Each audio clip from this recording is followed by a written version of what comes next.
alertar a gestora sancionada que o não pagamento da multa no prazo fixado e implicará em comunicação à Procuradoria-Geral do Estado para posterior ajuizamento da competente ação de execução. Dar conhecimento ao FUNCONTAS para as providências de praxe e publicar a presente decisão, senhor presidente. É como eu voto nesse processo. Coloco a matéria em discussão.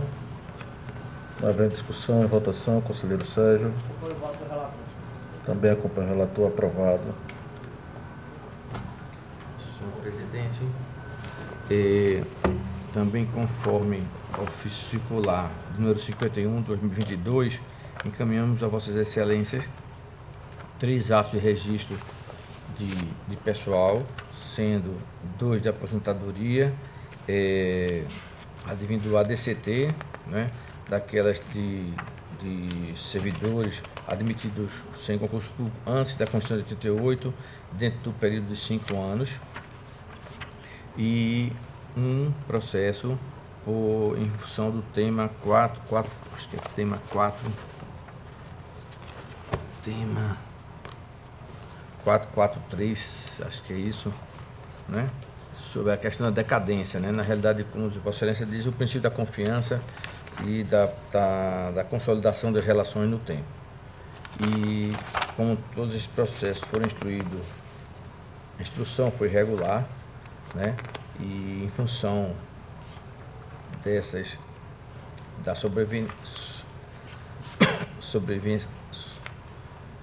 o advento, né? Melhor, advento do tema 443 e também da decisão de precedente dessa Corte quanto à relação do registro pessoal com base no ADCT,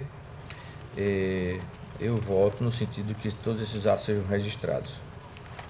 Também sejam dado ciência ao respectivo Instituto de Previdência, né? E também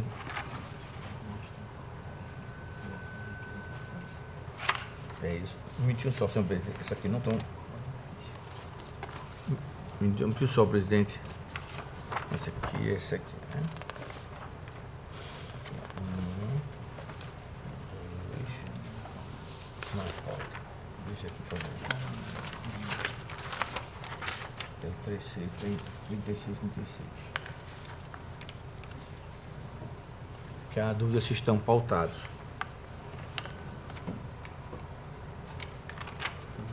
Não estão? Tem, 36, 36. Então eu também. 11995. Então estão. 11995, acho que eu. Vamos ver. Esse aqui está ok.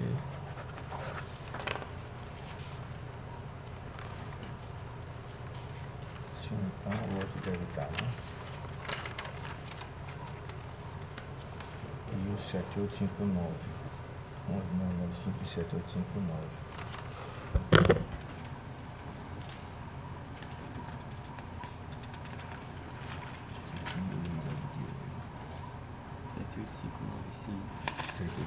Né? E o 366. E o 1195.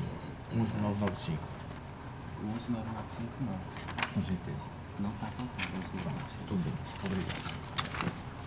Senhor presidente, senhor conselheiro substituto, doutora Estela, me perdoe o seguinte, aqui houve uma falha nossa e que consta no ofício 3 processos, sendo que um dos processos que consta no ofício, o 11995, por equívoco nosso, nós não pautamos, né? Então, por gentileza, peço desconsiderar esse processo. E o meu relato incide apenas sobre o processo 3636 de 2014, que incide, né, o fundamento do nosso precedente aqui quanto à DCT dos servidores admitidos sem concurso público antes da Constituição de 88, nos 5 anos que antecedem, ou mais, né, baseado no princípio da segurança jurídica e produção de legítima confiança e boa-fé, e o processo de número 7859 de 2014, em função do tema, incidência do tema 445, né, basicamente a mesma coisa, só que nós temos utilizado como decadência. E esse segundo processo é o Instituto de Previdência do servidor do município de Viçosa. Então, senhor presidente, senhores conselheiros e doutora Estela, eu voto no sentido que sejam registrados os respectivos atos, né, da aposentadoria, a primeira compulsória, com proventos proporcionais, e a segunda por invalidez. Seja dado ciência ao Instituto de Previdência, o primeiro, Alagoas Previdência, o segundo, o Instituto de Viçosa, né? Lembrando da possível compensação financeira, se haja contribuição para mais de um regime, determinada devolução dos processos administrativos originais aos respectivos institutos e a publicidade para o fim de direito. É como eu voto, senhor presidente, senhor conselheiro. Palavra da doutora Estela. E nos processos de registro de auto do pessoal, apenas tenho reiterado os pareceres que constam dos processos, todos eles no sentido do registro, né, conselheiro? Então, apenas reitero os pareceres. E a discussão? Encerrada a discussão e votação. Conselheiro Sérgio. Também acompanha o relator. Senhor presidente, finalmente chego no último processo do dia, dessa pauta de hoje, minha, né? Trata-se do processo de 9078-2019, também uma representação acolhida via ouvidoria desta corte, onde a responsável é o município de Campo Alegre, e as responsáveis, em princípio, seriam a prefeita de exercício de 2019, senhora Pauline Fátima Pereira de Albuquerque, controladora geral de exercício de 2018, senhora Luana Gessane da Silva Santos, e o atual prefeito, senhor Nicolas Teixeira Tavares Pereira.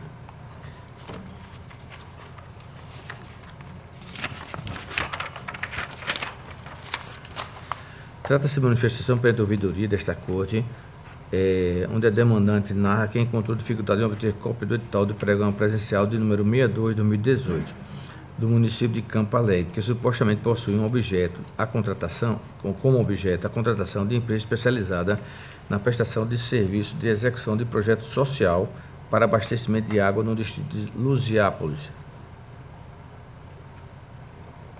Como narra o despacho, as folhas 96, a ouvidoria do TCE entrou em contato com o município de Campo Alegre por meio telefônico, solicitando a disponibilização do referido edital, as folhas 93. Ao manter tal contato, a presidente da comissão da CPL do referido município informou que o edital que tratava de projeto de abastecimento de água do distrito de Lusianópolis seriam os de número 60/2018 e 61/2018, assim como a obtenção dos referidos editais, a ouvidoria prontamente encaminhou ao interessado. Em sua manifestação, a ouvidoria do TCE sugeriu a adoção das seguintes medidas para melhor instruir o freio: receber a presente apresentação, manifestação e proceder às providências em consonância com os incisos 2, 3, 4 e 6 e 9 do artigo 2º da Resolução Normativa 2/2006. Oficial responsável pelo controle interno do município de Campo Alegre para que, no prazo de 5 dias, encaminhe a ouvidoria do Tribunal de Contas esclarecimentos e documentações que entender necessário para elucidar os fatos. Oficial ao responsável pelo controle interno do município de Campo Alegre para que, no prazo de 5 dias, se manifeste a respeito, encaminhando também as documentações, né, em relação aos pregões presenciais 60 e 61, inclusive sendo procedente que explique quanto à omissão ao comando esculpido no artigo 10 da Instrução Normativa 3/2011. Solicitar a cessação de contratos e convênios, Selic, DEFAFON, que informe se o município enviou no prazo legal os editais dos pregões presenciais 60/2018 e 61/2018, inclusive sendo procedente que explique quanto à omissão ao comando esculpido na artigo 10 da normativa 3/2011, né, que é o envio obrigatório de tal pregão, de tal ato administrativo. Encaminhar ao Conselho Relator, mediante memorando, cópia integral dos autos para conhecimento e medida de sua competência após a conclusão da instrução preliminar e ao esgotado o prazo acima. Comunicar ao demandante sobre os procedimentos que foram adotados. Dando cumprimento às diligências mencionadas, a ouvidoria do Tribunal de Contas notificou a prefeita e a controladora geral, por meio dos ofícios 240/2019 e 241/2019. As gestoras responderam à solicitação através do ofício 1, 1608/2019, alegando que destaque que somente foi possível e efetivado o envio do arquivo contendo o edital, que em seu teor continha todos os anexos a serem disponibilizados via e-mail na segunda-feira, 17 de dezembro de 2018, às 10h36, o que foi justificado para a empresa, bem como a própria ouvidoria do TCE, inclusive, conforme registro de e-mail em anexo à própria ouvidoria do TCE, que recebeu o edital no mesmo dia. Informa ainda que, por questões administrativas relacionadas à necessidade de programação das atividades objeto do contrato, determinações impostas pelo governo federal, não houve o início da execução do contrato, estando em curso o procedimento para a rescisão do mesmo, ensejando a deflagração de novo procedimento. Após, os autos foram encaminhados à CELIC de Fafon, que respondeu. Esta CELIC de Fafon informa que, após busca no ETCE, consulta do processo expediente e Aldora, e migração do processo, não foi encontrado nada referente ao envio a este tribunal dos editais de pregão presencial 6/2018 e 60/2018 e 61/2018 do município de Campo Alegre. Após, os autos foram encaminhados ao Ministério Público de Contas, que exarou o seguinte parecer em sua essência. Do exposto, o parquet postula a citação da responsável para apresentar defesa contra os fatos ora apresentados, os quais, caso confirmado, podendo seja aplicação de penalidade pecuniária pelo descumprimento da obrigação prevista no aludido calendário. O relatório, senhor presidente. Palavra do doutor Estela. De acordo com o parecer do Ministério Público de Contas, os elementos trazidos na denúncia não subsistem, né? Foi demonstrado que a não disponibilização do edital foi momentânea devido a problemas técnicos e que houve, de fato, a disponibilização. Então, no tocante à denúncia, fica prejudicado qualquer ação de controle do tribunal. O parecer coloca, entretanto, o descumprimento da obrigação de envio do procedimento licitatório e pede, nesse sentido, a notificação do gestor para apresentar defesa. Só que, em outros casos, nós já vimos que o tribunal tem se posicionado no sentido de abrir um procedimento diverso, FUNCONTAS, né, e não aproveitar do procedimento de denúncia para esse fim. Só que, além dessa questão, eu coloco ainda o fato trazido pelo conselheiro relator de que o contrato teria sido rescindido.